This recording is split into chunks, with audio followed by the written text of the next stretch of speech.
एक व्यापारी था जो अपने लड़के से अपने प्राणों से ज्यादा प्यार करता था। वो लड़का उसकी आंखों का तारा था। वह अपने लड़के को देखकर ही जीता था। जब तक वो अपने लड़के को देख न ले उसे चैन नहीं मिलता था। वो लड़का ही उसकी खुशियों का कारण था। एक दिन दुर्भाग्य से लड़का अचानक बीमार हो गया। काफी इलाज कराया पर लड़के की हालत दिन पर दिन बिगड़ती जा रही थी। और एक दिन वो लड़का अपने पिता की खुशियों को उजाड़कर इस दुनिया से चला गया।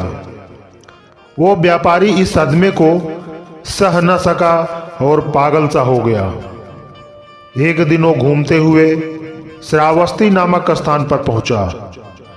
उस समय श्रावस्ती जेतवन में भगवान गौतम बुद्ध रहते थे। वो दुखी व्यापारी भी भगवान बुद्ध के दर्शन करने हेतु पहुंचा। बुद्ध को प्रणाम करो एक कोने में बैठ गया।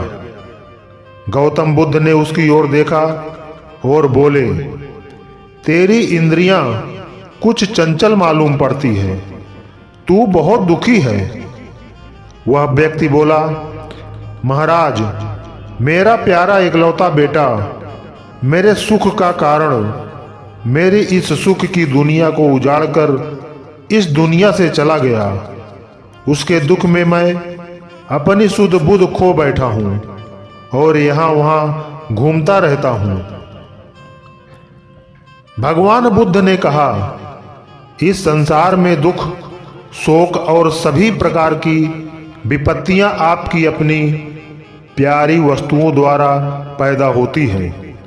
जब उस व्यक्ति ने भगवान बुद्ध की बातों को सुना तो चकित होकर बोला, क्यों महाराज, भला कोई प्रिय वस्तु भी दुख का कारण हो सकती है? इतना कहकर वो उठा और बुद्ध को बिना प्रणाम किए हुए वहां से चला गया। कुछ दूर चलते चलते उसे कुछ जुआरी दिखे जो जुआ खेल रहे थे। वो व्यक्ति उन जुआरियों से निंदा करते हुए बोला, सुनो, गौतम को देखो, वो कहते हैं इस संसार में सभी प्रिय वस्तुएं दुख का कारण होती हैं। दुनिया में जितने भी शोक और विपत्ति है वो अपनी प्रिय वस्तुओं के कारण ही है। मुझे तो उनकी बात पर बिल्कुल भी विश्वास नहीं है। सभी जुआरी उसकी बात सुनकर हंसे और उनमें से एक बोला, तुम सही कह रहे हो। प्यारी वस्तुएं तो सुख और आनंद के लिए हैं। उनमें दुख और शोक की कल्पना करना तो मूर्खता वाली बात है। जुआरियों को अपनी बात का समर्थन करता देख वह व्यापारी बहुत खुश हो गया। बस वो समझ गया कि वो ठीक है और गौतम बुद्ध अब तो वो सबसे जाकर गौतम बुद्ध की बुराई करता। यह बात पूरे नगर में फैल गई। उस नगर के राजा प्रसेनजित के कानों तक भी यह बात पहुंच गई। उस राजा को भी गौतम बुद्ध की बात सही नहीं लगी। उसने कई विद्वानों से इस बात पर चर्चा की पर सभी ने कहा, ऐसा नहीं हो सकता। भला कोई प्रिय चीज दुख का कारण कैसे हो सकती है? जब यह बात रानी ने सुनी तो उसने राजा से कहा, महाराज, यदि गौतम बुद्ध ने यह बात कही है तो निश्चित ही यह सही होगी। रानी की बात सुनकर राजा क्रोधित स्वर में बोला, गौतम जो भी कहता है तू बस उसकी बात का गुणगान ही किया कर। यह सब तेरा भ्रम है। तुझे एक भ्रम के रास्ते पर जानबूझकर भटकते हुए देखकर मेरी आंखें जली जा रही हैं। जा, हट जा यहां से। भगवान बुद्ध के खिलाफ रानी कुछ नहीं सुन सकती थी, इसलिए दुखी होकर वहां से चली गई। रानी ने नालीजंग नाम के एक ब्राह्मण को बुलाया और कहा, तुम शीघ्र ही भगवान बुद्ध के पास जाओ और उनको मेरी तरफ से सादर प्रणाम करके कहना कि संसार में प्रिय वस्तुएं दुख का कारण कैसे होती हैं। जब वो तुमको इसका उत्तर बताएं तो उनकी एक भी बात को भूल न जाना और सारी बात मुझे आकर बताना। नालिजंग बुद्ध के पास गया और उनसे मल्लिका द्वारा कही बात बता दी। तब भगवान बुद्ध बोले, हाँ, इस संसार में सभी प्रिय वस्तुएं दुख का कारण होती हैं। कुछ समय पहले एक स्त्री की मां मर गई। वो स्त्री अपनी मां के वियोग में इतनी दुखी हो गई कि उसका अपने शरीर का भी ख्याल नहीं रहा। वो फूलों से, पेड़ों से, आते जाते राहगीरों से यही पूछती क्या तुमने मेरी मां को देखा है। ऐसा इसलिए हुआ क्योंकि वो स्त्री अपनी मां से बेहद प्यार करती थी। बुद्ध आगे बोले, इसी तरह एक स्त्री अपने मायके गई।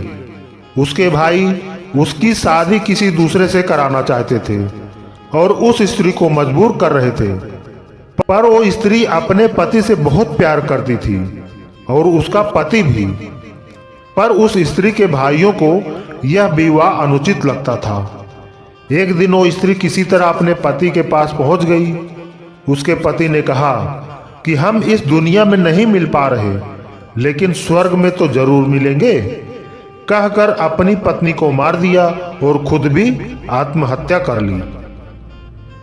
नालिजंग बुद्ध की सभी बातों को सुनकर और बुद्ध की आज्ञा लेकर रानी के पास पहुंचा और उन्हें सारी बात बताई। रानी प्रसन्न होकर राजा के पास पहुंची और उसे सारी बात बताई कि संसार में प्रिय वस्तुएं दुख का कारण होती हैं।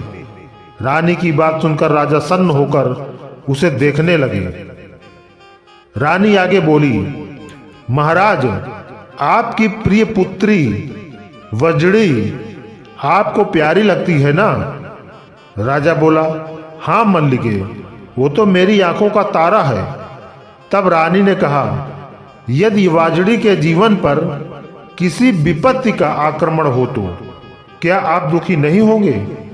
राजा बोला, दुखी नहीं का क्या मतलब, बल्कि मैं तो इसे अपने जीवन पर आक्रमण समझूंगा।